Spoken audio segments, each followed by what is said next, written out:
When everything becomes cheap enough to win, no one truly wins. Not the workers, not the companies, not even the economy itself. This is the story of China's rise and the hidden danger lurking behind its unstoppable growth. For decades, China's ascent seemed unstoppable. The factory of the world, powered by discipline so ruthless, it felt almost artistic. Cities that never slept, assembly lines burning through the night, prices dropping like clockwork year after year until Western competitors simply gave up.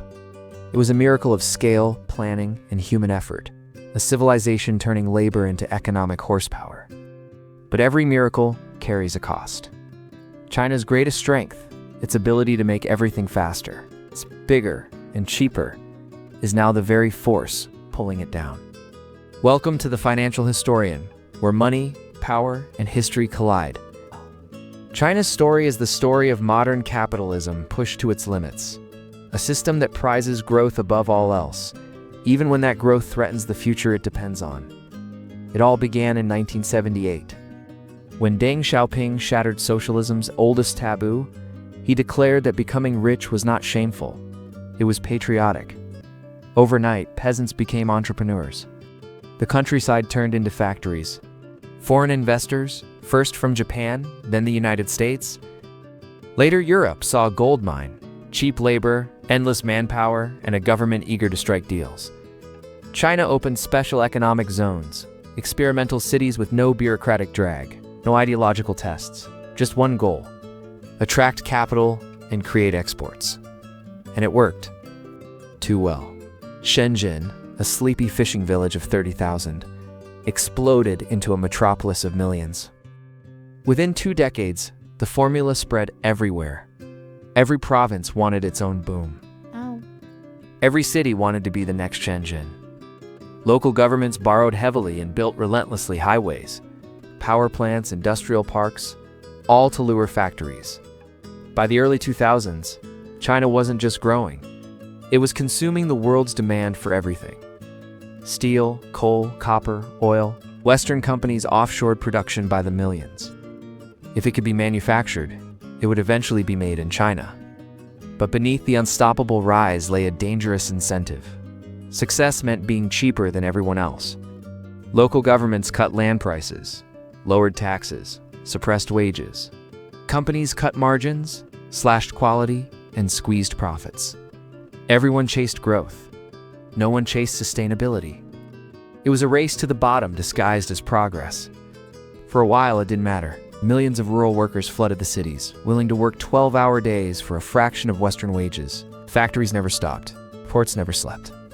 Western consumers got their miracle $5 t-shirts, $300 smartphones, the illusion of abundance, and China got rich. But somewhere between the 10th shopping mall and the 100th steel mill, the system began to overheat. The miracle became an addiction. Local governments needed growth to repay debt, so they built even more. By 2015, China's steel capacity alone exceeded the rest of the world combined. Industrial zones produced goods faster than demand could absorb. Prices fell, not from innovation, but from desperation. Factories didn't slow down when profits disappeared, they accelerated. That's when a new term began circulating: involution. Involution isn't just about people working harder for less. It's about companies producing more for less competition that stops being about innovation and becomes about survival. Entire sectors locked in zero-sum battles, where the only weapon left is price. Solar panels, electric vehicles, batteries. The symbols of China's new economy became battlegrounds. Firms, many state-backed, flooded markets with identical products, cutting prices to underbid competitors. Margins vanished, but stopping production meant losing face. The cycle feeds itself. Firms slash prices to protect market share. Competitors match them. Profits collapse, wages stall. Consumers cheer until they realize cheap abundance comes at the cost of long-term prosperity. China has entered industrial involution, a self-destructive loop where efficiency devours profit and production devours purpose. This is why Chinese solar panels sell below cost. Electric vehicles pile up in lots. Tech giants fight over a shrinking domestic market even as valuations tumble. Despite record exports, Industrial profits fell over 20% in 2024, when everyone competes to be the cheapest. Price is the only thing left to fall. This isn't capitalism in overdrive, it's capitalism eating itself. China has faced this before. In the 2000s, overproduction in coal and steel sent prices crashing. Beijing intervened, cutting capacity by force, closing mines, merging plants, firing hundreds of thousands. Short-term pain to avoid total collapse. 2 decades later, it's happening again. But now the patient is the entire growth model. Factories don't close because spreadsheets say so. They close when politics allows.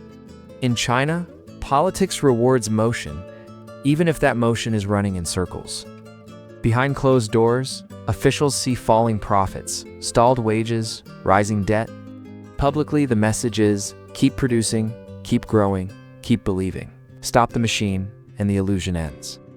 By the 2020s, China's efficiency machine had become an arms race against itself. From the outside, it looks like triumph record exports.